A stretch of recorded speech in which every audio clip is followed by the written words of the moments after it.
नमस्कार।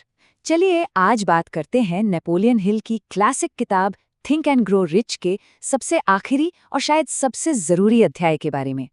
सोचिए जरा, ये किताब हमें एक जबरदस्त सक्सेस कार बनाना तो सिखाती है, लेकिन साथ ही उन अदृश्य दुश्मनों से भी सावधान करती है जो उस कार के टायर पंचर कर सकते हैं। तो चलिए इस अदृश्य दुश्मन को जरा और करीब से जानते हैं।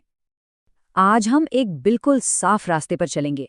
सबसे पहले हम समझेंगे कि ये दुश्मन हैं कौन, फिर एक एक करके उन 6 भूतों से मिलेंगे। उसके बाद एक छिपे हुए 7वें दुश्मन का पर्दाफाश करेंगे और आखिर में इनसे निपटने का एक्शन प्लान जानेंगे। नेपोलियन हिल ने एक बहुत ही कमाल की बात कही है।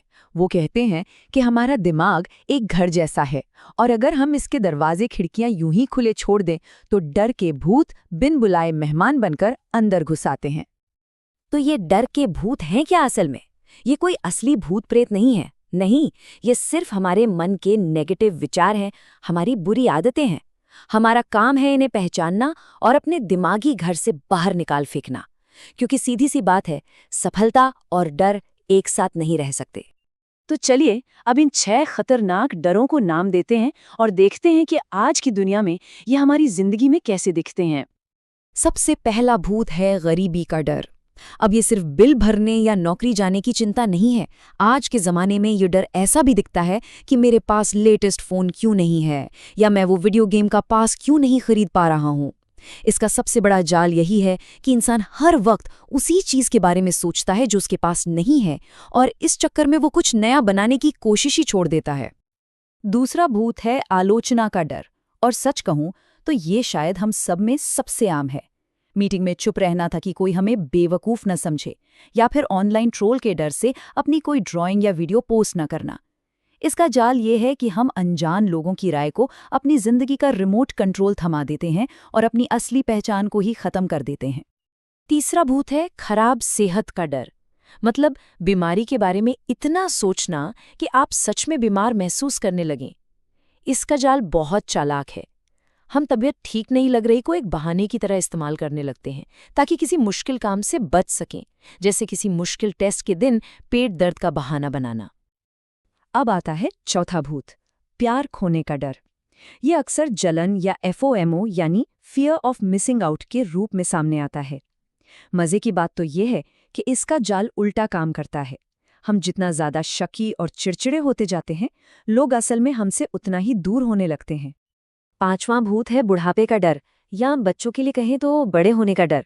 ये भूत हमें आगे बढ़ने और नई चीजें सीखने से रोकता है। हम चाहते हैं कि सब कुछ वैसा ही आसान बना रहे जैसा पहले था, और इसी चक्कर में हम नई जिम्मेदारियों से भागने लगते हैं। और हमारा आखिरी छठा भूत है मौत का डर। ये असल में अनजान चीजों का डर है, रिस्क लेने का डर है। और इसका जाल ये है कि हम फिल्म के अंत के बारे में इतनी चिंता करते हैं कि फिल्म देखना ही भूल जाते हैं, मतलब हम जीने का मजा लेना ही छोड़ देते हैं। अब हिल एक और बात कहते हैं, वो ये कि इन 6 भूतों से भी ज्यादा खतरनाक एक 7वां दुश्मन है। एक ऐसा दुश्मन जो इन सभी भूतों के लिए हमारे दिमाग का दरवाजा खोल देता है। इसे हम वाइब स्पंज बनना भी कह सकते हैं।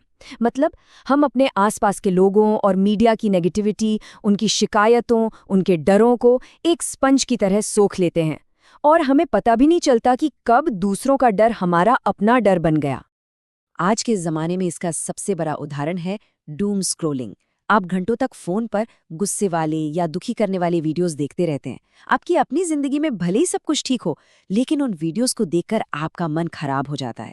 ये इंटरनेट की नेगेटिविटी को अपने अंदर भरने जैसा है। तो अब सवाल ये है कि क्या हमें इन भूतों के साथ ही जीना पड़ेगा? बिल्कुल नहीं। इनसे निपटने की, अपने दिमाग के घर पर वापस कब्जा करने की एक ज़बरदस्त स्ट्रैटेजी है। ये सबसे बुनियादी नियम है। हमारा दिमाग एक समय में एक ही चीज पर फोकस कर सकता है। वो एक ही साथ डरा हुआ और कॉन्फिडेंट महसूस नहीं कर सकता। तो उपाय डर से लड़ना नहीं है, बल्कि डर की जगह एक मजबूत पॉजिटिव विचार को लाकर खड़ा कर देना है। तो ये है वो 3 स्टेप्स का प्लान। जब भी डर महसूस हो, पहला स्टेप, उसे पहचानो और नाम दो। जैसे ही हम डर को नाम देते हैं, वो छोटा लगने लगता है। दूसरा स्टेप, अपनी विल पावर का इस्तेमाल करके जबरदस्ती अपने दिमाग का चैनल बदलो, किसी और चीज के बारे में सोचो। और तीसरा और सबसे जरूरी, खुद को किसी काम में व्यस्त कर लो, क्योंकि खाली दिमाग ही शैतान मतलब भूतों का घर होता है। तो पूरी बात का निचोड़ क्या है? पहली बात, डर सिर्फ एक सोच है और सोच को बदला जा सकता है। दूसरी बात, ये 6 भूत हमारे दिमाग में बैठे अदृश्य बदमाश हैं। तीसरी, चिंता करना इन भूतों को और ताकत देने जैसा है। और आखिरी बात, एक इंसान जिसके पास कोई प्लान है और जो अपने काम में व्यस्त है, उसके पास डरने की फुर्सत ही नहीं होती। ये पूरी किताब आपको सफलता की गाड़ी बनाने के लिए इच्छा, योजना और मजबूती जैसे सारे औजार देती है। ये आखिरी अध्याय सिर्फ ये सिखाता है कि उस गाड़ी का एक निडर ड्राइवर कैसे बनना है।